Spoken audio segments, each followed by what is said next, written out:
Welcome to Uncle Jimmy's podcast. Sit back, relax, and enjoy the conversation.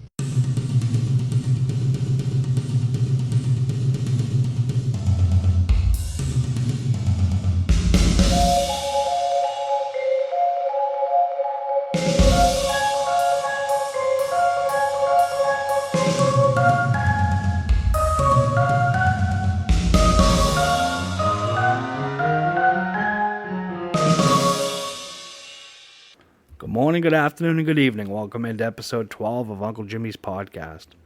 Today we're going to be talking about growing up in Boston, specifically Dorchester, on Helena Road, and as I thought as a kid, the mecca of hockey, of where it, we got to see a lot of great talent come from Dorchester. A lot of guys that made it to the league. Some guys made it to the AHL. A lot of guys played college hockey. So growing up, it was always, everybody wanted to play hockey. Like I said before, when we moved to Blackwell Street right across from Garvey Park, there wasn't an hour of ice at Devine where Larry wasn't skating, The best one in the Larry clan for hockey was my sister Devin. She was really good, but as a kid growing up, I idolized my older brother Patrick, who... I thought he was the best hockey player I've ever seen, and I always wanted to be like him. He was a dirty player on the ice that always, when we played against each other, it'd slew foot me. Always getting under my skin, even in baseball too. He just loved to bust my balls. But I always looked up to him, playing hockey. One of my biggest, saddest things that happened to me was I wanted to go to Latin Academy with him and play, and I couldn't make that happen. I couldn't get into Latin Academy. But we grew up on Helena Road, and a lot of talent came from there. Right next door to us, we had Mark Dennehy, who played at Boston College. Great guy, came from a great family. Pat Dennehy, Mark, Matthew, and Michael. Michael loves to bust balls. He was my coach at one point in time. Him and Norton, we had a lot of fun. I had a lot of great coaches growing up, But Mark Dennehy, he was an assistant coach and then a head coach in college, and now he is the head scout for the New Jersey Devils. I don't remember much of him playing. I was young. But we knew he played college hockey. And then a couple doors down to the left was Kevin O'Sullivan. He played from 89 to 93, 4 years at BU. He played a couple years in the AHL and the ECHL. What I didn't know was, like I said, he grew up 2 houses down. He was drafted in round 5, 99 by the New York Islanders. But Kevin was a hell of a player, great guy. Growing up on that street was awesome. Helena Road was one of a kind. At the end we had the Perrys. They lived on Adams Street, but, Scotty Perry ended up going to BU and playing there as well. He was a hell of a talent. He could play. And then the next street over we had Chris O'Sullivan, who we had a lot of fun thanks to the O'Sullivans. Specifically Shaun. Shaun played in college as well, played at Northeastern. He was a goalie, but Shaun was very good to us growing up. He would take us to the games. Chris played over there from 92 to 96. He was a number 2 round, second round, number 30th overall by the Calgary Flames drafted. Chris, was hell of a player. In 95, he was the most outstanding player in the NCAA tournament. He played for the Flames, Canucks, Ducks, a little bit in the AHL, the Swiss. He retired in 03. But I remember as a kid, we'd, go over. We know there'd be a game over at BU, over at Walter Brown, and I would go over to the O'Sullivan house, and Shaun would always pack us in the Bronco, take us to the game. I saw plenty and lots of games over there. We were a staple over there thanks to Shaun. Shaun would always take us. Shaun was a great guy. Thanks to him, we got to see a lot of great hockey. Those teams at BU from 92 to 96, a lot of great talent. Mike Greer, Jay Pandolfo, Hines, Kylina, a lot of great talent. Chris Drury, just unbelievable. Growing up around that and being able to, we used to be able to go in the locker room and get sticks, and it was awesome as a kid. One of the greatest times over there, we'd all get together, and see Chris play, and we just had a blast, It was so much fun as a kid growing up. It was like so much fun going over to, like I said, to BU with my brother Pat. Shaun would take us, David, the whole family would be over there. Chris grew up the street over from us. So you had Mark, you had Kevin O'Sullivan, Chris O'Sullivan, no relation. But still, the best hockey player in the O'Sullivan family is Stephanie O'Sullivan. She would smoke Chris any day. She played down in Providence 91 to 95. Unbelievable. She had 126 goals and 127 assists when she played there. She was a talent.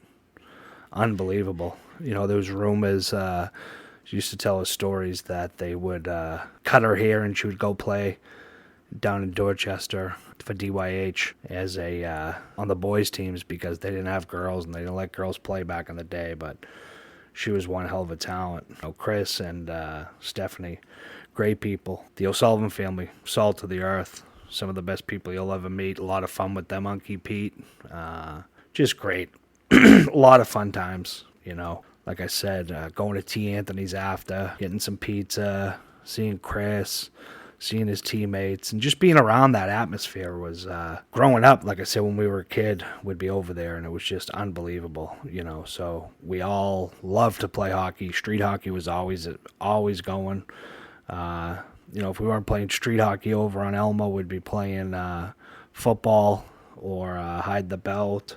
We'd have so much fun over there growing up. I couldn't have asked for a better place to grow up on Helena Road and Elmer Road. And, then you had Robbie Concannon who would come through. And I didn't know that Robbie played hockey because he was a fucking madman. Absolutely madman. He played 2 years at Providence, and then he played in the ECHL, but now he's the president of the South Carolina Stingrays.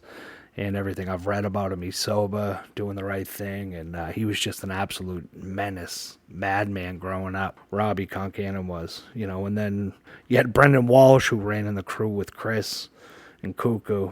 He played at BU from 95 to 97, and then 98 to 2000, U of Maine. He played a little bit in the ECHL and the AHL, but he was an absolute fucking beast. He can now be seen doing his thing with the BPD, just torturing and just giving people the business. He had a big mouth, but he would back it up. He didn't give a fuck. He didn't back down. Brendan was something else growing up. But there was just so much hockey and so much. These were the older guys, the older kids, and they just they were always gracious and they were always great to us. Like I said, especially the O'Sullivan family. Some of the best people you'll ever meet. We had so much fun over there. And then you had Jimmy Hayes, Kevin. Jimmy played for the U17, U18 U.S. national team. Then he went from Nobles to the Heights. He played 08 to 2011 with BC. He was drafted in 2008, round 2, number 100 by the Toronto Maple Leafs. He played in the AHL and the NHL. Jimmy was a great guy, great kid. R.I.P. Jimmy. And then you got Kevin, his brother, who was he went from Nobles to the Heights. He played on the U18 national team as well. Drafted in 2010 by Chicago, first round, 24th pick. He played from BC from 2010 to 2014. He had played with the Rangers, the Winnipeg Flyers, St. Louis, and now he's with the Penguins. And I got some good stories with Kev. First time I went down to see Kev play at the Madison Square Garden, I gave him a shout, and he said, yeah, just pick up some tickets at the will call. So I go up and I pick up some tickets, and I got some wristbands in there, and I walk up and give them my tickets. We go in, and I go up to customer service. I'm like, hey, what do I do with this white band? And they're like, you're supposed to put that on. So I put it on, and then they proceed to show me where I have to go. So I go down and I meet an usher, security guy, and he's looking at me and he's like, who you with? And I'm like, I'm by myself. Who you with? I'm by myself. Fucking kid, what player are you with? Oh, Kevin Hayes. So he ushers us in and brings us in. We're in the family room at Madison Square Garden. It was just unbelievable. All you can eat, all you can drink, great food, great beer, cold beer, free snacks. It was just unbelievable. And to get to see Kev play there. And, one of the craziest things was he came into the room after. And the crazy thing, too, was they switch out the food every period. So you get something new every period, which was awesome. Great hospitality by the New York Rangers. Top notch. But the crazy thing was after the game, it was 10:21. And Kev was like, come on, walk with me. So we started walking. I'm like, what's up? And he's like, yeah, I got to be on the bus by 10:30 or it's going to leave without me. A lot of people think that being on the road, playing in the NHL is great. But, once you leave home, you very rarely come back until the career is over. So Kev's a buddy of mine. He's been nothing but the best. He's, one of the best things that I've seen, that I've been able to see is see him grow up into the man he's become today. He's been through so much. He's been, he got married. Just great guy. He, funny story was I was up in Montreal to see him play up there with the Rangers. And so I'm up in Montreal seeing the Canadiens and the Rangers play. So I go up, I get my seats right behind the net, about 10, 12 rows up, and talking to this girl next to us and this man, and it was Alexander Georgiev. I don't even know how to say his name. But that was his first start ever in the NHL, his first game he ever got to start. And it was awesome, such a moment to see how proud his dad was, how proud his girlfriend was, and to sit there and, enjoy the game with them. Georgiev, I think is how you say it. But just to see his dad and his girlfriend cheering for him. They lost the game. They lost 3-1, but it was such one of the best games that I've ever experienced just due to seeing the pride and the joy in Georgiev's father and just how proud he was of him, because it takes so much to get to the NHL. We were lucky enough growing up that we had some guys that, played college and made it to the pros, but every kid in Dorchester growing up that ties up those skates, that laces up those skates, that puts on the equipment, thinks they're going to the NHL. It doesn't happen that often. Jimmy and Kevin, two brothers that made it, COS made it. It's just awesome to witness all these guys that came from the neighborhood excel in hockey. Very lucky. But the crazy thing was, after the game, I'm talking to Kevin, and like I said, Georgiev, I think is his name, was played the game, and so that means Lundqvist didn't get to play. And after the game, I'm talking to Kevin, and I see Lundqvist, and I said to Kev, "Hey, can I go over and get a photo? Because I'm a fanboy, and Lundqvist is the best." So I wanted to go over and get a photo, and he's like, "Yeah, you can." So I do. I go over and I ask him, "Henrik, very nice to meet you. You mind if I get a photo?" And he was pissed. He was not happy one bit. And I asked him, "Why no? What's up? What's wrong?" He was so pissed he didn't get to play. Here was Georgiev getting his first start, and Lundqvist wasn't too pleased. And that's when I was like, wow, that's why Henrik Lundqvist is one of the top goalies in the league. Even though this kid gets to play, gets a start, and he wasn't happy missing one game, and it was just an unbelievable moment to see. Even at that level, even at the top level he was at, he was still pissed he didn't get to play. And it just goes to the testament of a lot of the hockey players that I know that, have made it, and some that haven't. They just love the game. They just want to just get out there and play. I was lucky enough to, see Brian Yandle play at high school at Catholic Memorial. Then he went off to Cushing. He was an absolute stud. He could move the puck. His first pass, forget about it. He went up to UNH, took his talents up there. He was the captain of the '06 UNH team. He played a little bit in the AHL and the ECHL. Just an unbelievable, kid. Not a kid now, but when I was there, kid.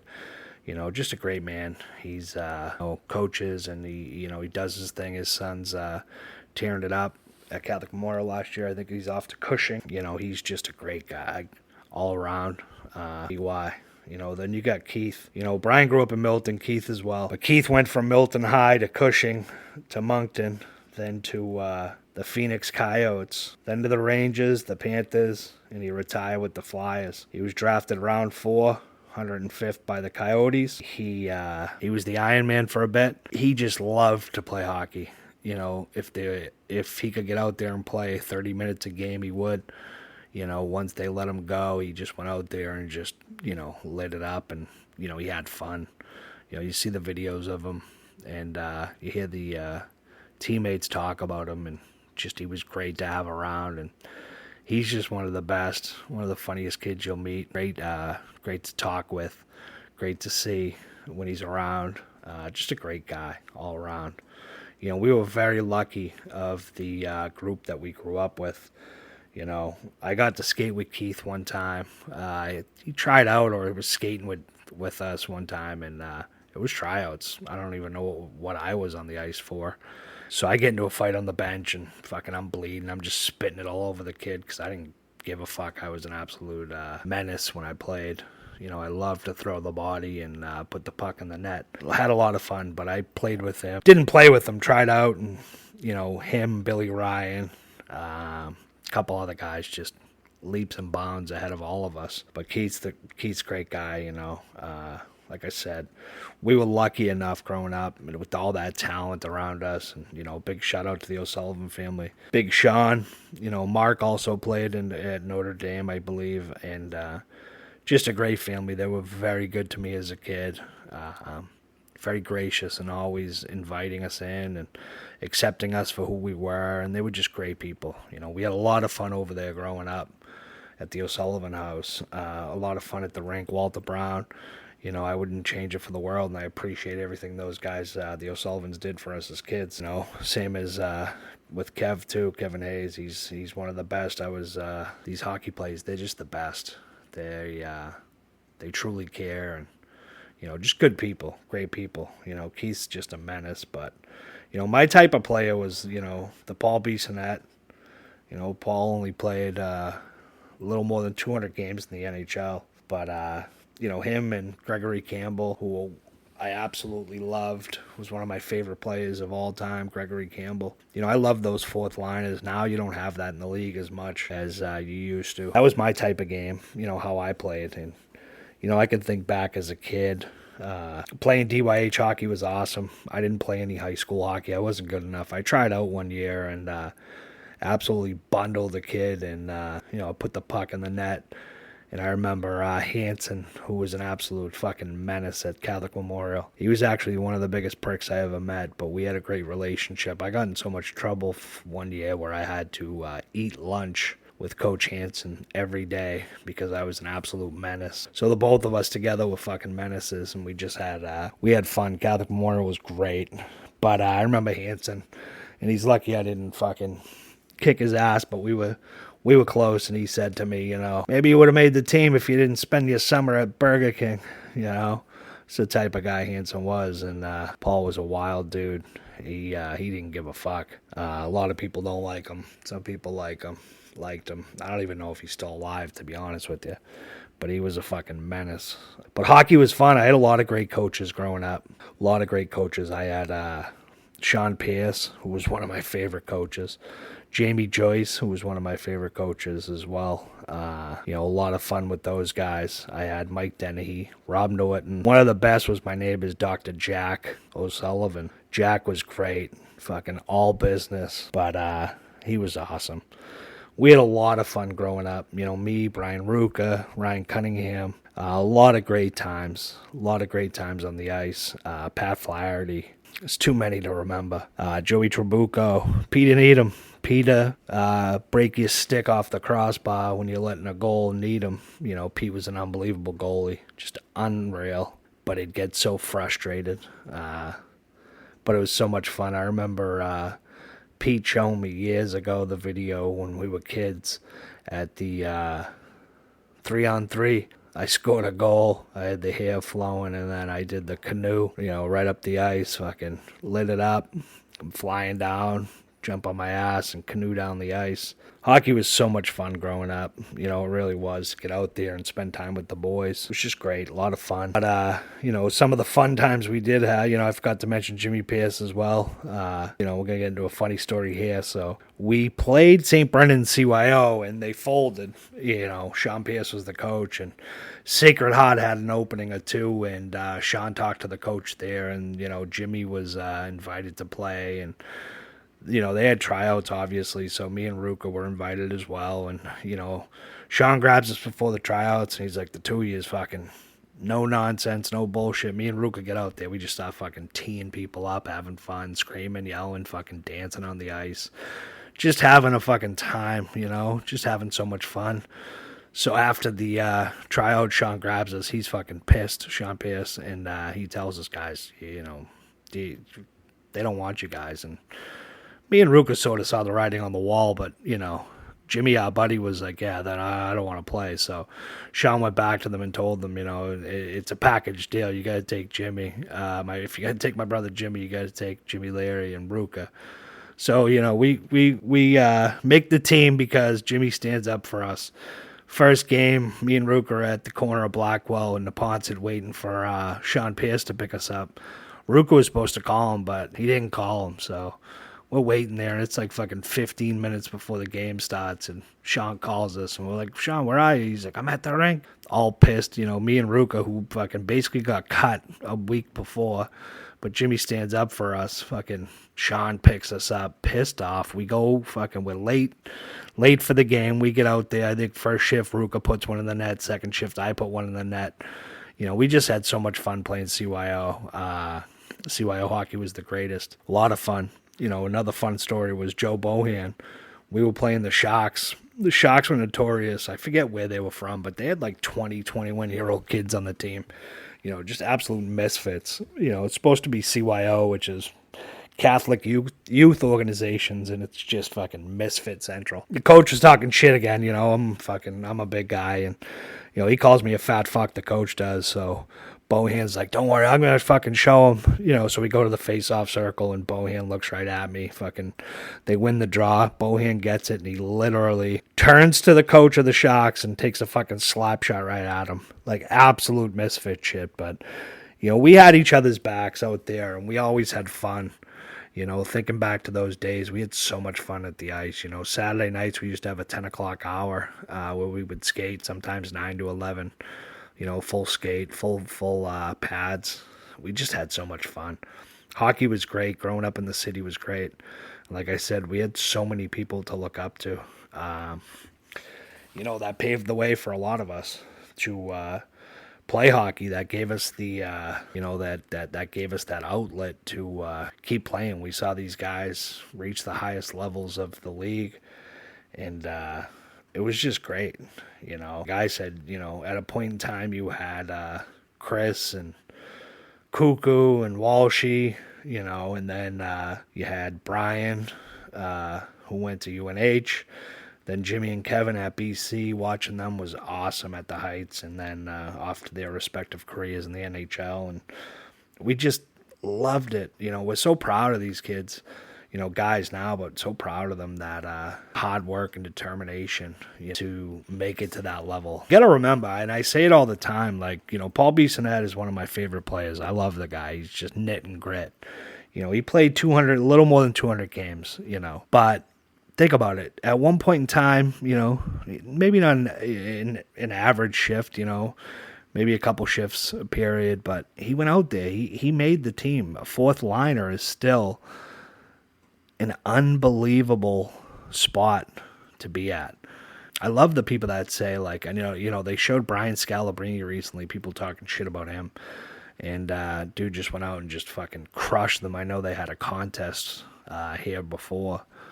And he just went out there and lit people up, college players. You got to remember, to get to the NHL, to get to the NBA, to get to the NFL, you have to be top of the top. They're not just taking slobs, They're not just taking people that fucking can't play. They're taking top of the top, top fucking notch people. and it's unbelievable, But like I said, we were lucky and great. The O'Sullivans were always great to us. We got to go over there and see multiple games while Chris played, and it was unbelievable memories that I'll cherish for the rest of my life. Seeing Keith Yandle, his last game in Philly when he retired, his last game, to see him play was awesome. Just every night Kevin takes the ice is just unbelievable. To listen to BY on his podcast and talk about coaching and doing his thing, they're still giving back, in their ways that they can. And it's just a testament to, a lot of most of those people, the kids that I know, like I said, came from great families. The Dennehys, the O'Sullivans, Chris's family.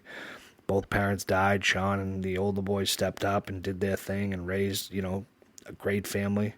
You had Walshy, the Hayes family, Mama Hayes, Papa Hayes, great people. BY and Keith, came from, salt of the earth, Mom and Dad, Buddy, and Patty, just unbelievable. Like I said, lucky enough to be able to see these guys go out and be at the pinnacle of their game. And growing up, it was just the best. It was awesome. And that leads me to talk about my nephew, Shaun, who's entering his second year up in the BCHL, British Columbia Hockey League, for the Surrey Eagles. He's going to have a great year this year. I'm excited for him. Kid loves to get on the ice. If he could play 14 hours, 16 hours a day, if he could skate, he would. He just loves it. He lives, eats, sleeps, and breathes hockey. I can't wait for the season to start. Can't wait to see what the future holds for him. I'm just so excited for him. Just his work ethic and his grit just to do his thing. And to see him play, it just makes me so proud as an uncle. To see him go out and dedicate himself to his craft and to, go out there and kick ass and do his thing, it's just unbelievable. Those are just some stories, of where I grew up on Helena Road and the people we grew up with and, the older guys that paved the way for us. Great families, great people. Just a great place to grow up, Dorchester, regardless of, those guys and girls that I just mentioned. Just great families, That's one of the problems I see right now stemming in the city is that the whole sense of neighborhood is gone. Growing up, we would be up the Kenny playing tenny ball, would be playing hockey, Relivio, kick the can. There was always some type of game going on, whether it was sports or not, growing up in the city, and there was always a section, whether you could go into Garvey, whether you went to Toohey, you could go up to Houghton Street, they were playing out up there. You could go to a tot lot, people were playing down there. There was people everywhere, there was always kids everywhere. Nowadays, I don't see kids out doing a thing, I always see down when I'm driving by tot lot, though. It's always a group of like 3 or 4 young kids that are always playing hockey out there, and I love to see it, I'm going to end it on this note, growing up in Dorchester, it was a blessing. Growing up on Helena Road was a blessing. Growing up with, the St. Anne's community was a blessing. Growing up with kids from St. Brennan's was a blessing. Every day that we have above ground, we should be grateful and happy for, I often talk about when my uncle was sick with cancer where, I thought I was having a bad day because I got a shit coffee from Dunk's and it took me 10 minutes, where he said to me, Jimmy, you're allowed to have bad moments but not bad days. And here he was fighting cancer, telling me that, and that still rings in my head today, You're allowed to have bad moments but not bad days. I apologize to my faithful listeners who are used to politics and all that, but I'll be dropping one Sunday or Monday morning about politics, about the recent Mass and Cass hearing that I was at tonight. It's Friday morning. But yeah, I was at the Mass and Cass. It was out of control. A lot of people that love the city. Actually, everyone in that room loves the city, and they just want to see some change. A lot of people going against Mayor Wu. Everybody in that room against Mayor Wu, but she didn't show up. But Josh Kraft was there, Nick Collins, city council, a few of them, not all of them, and it was just good to see. Not good to see, but it was such an eye-opening to see the people that do care, that showed up. Standing room only. There was people that were stuck outside the auditorium that weren't too happy. It was a tiny room, but I did that. And then Tuesday night I went to the Mayor's Forum up in Jamaica Plain, so I got some stuff from that as well that we're going to discuss. Mayor Wu snuck a small little sneaky thing in Wednesday. Sent something to the council about what she's going to do for Mass and Cass, and it was amazing to see Mass and Cass today. Well, yesterday, Thursday, the day of the hearing that took place right down on Mass and Cass, she cleaned it up. Within 24 hours, she had them out and about and moved them around and cleaned up the area. Cops were out, firefighters were out. She did that in 24 hours, less than 24 hours. I mean, we got to find some solutions for down there, and we're going to talk about that in the next podcast and the election coming up Tuesday. Don't forget to go out and vote. I know who I'll be voting for. But again, tune in Sunday or Monday. I'm going to be dropping the politics one. This was all about hockey. Peace and love, peace and love. And I know some of you have been asking about why Uncle Jimmy's podcast in my name. Well, being an uncle to 2 nephews and a niece has been one of the best things in my life. I love both my nephews. I love my niece, and do anything for them. And I love to go visit both my nephews, visit my niece, go over there, see my sister, and, I just love being an uncle, and I love my nephews and niece. So that's what's in the name, sort of like Uncle Buck, John Candy, one of my favorites. But I'd like to take a minute and just close up some business here. I'd like to give a big shout out to Ferg's Custom Cards, who's a sponsor of the show. You can go follow him at Ferg's Custom Cards on Instagram and Facebook. And also, what he does is unique. He can take whatever you want and turn it into a card. You send him a picture of your son or daughter going off to school, first day of school, he can make you a trading card. You want to take a picture of your dog or your cat and send it to him, he can make a trading card for you. They're unbelievable. Go follow him and check them out. Like I said, if you can think of it, he can make it. At Ferg's Custom Cards. And go and check out at Uncle Jimmy's Podcast. We're on Spotify. We're on Apple Podcasts. We're on YouTube. We're trying to get this up and running. Not we, but me. I do this all alone and, do my union job and my regular job and try to get the podcast out to all of you. And go follow at Uncle Jimmy's Podcast on Facebook, at Uncle Jimmy's Podcast on Instagram and on YouTube. And shoot me a text, shoot me a call. Maybe we can get some of you on to talk about the local politics or some hockey. 617-777-2952. That's going to be the call line. Call in, and you won't be disappointed. Again, we're going to follow up on Sunday or Monday with the politics, with the election coming Tuesday. And we're going to talk about the recent hearing that happened last night, the Mayor's Forum, and the stunt she pulled for Mass and Cass. Peace and love, Uncle Jimmy out.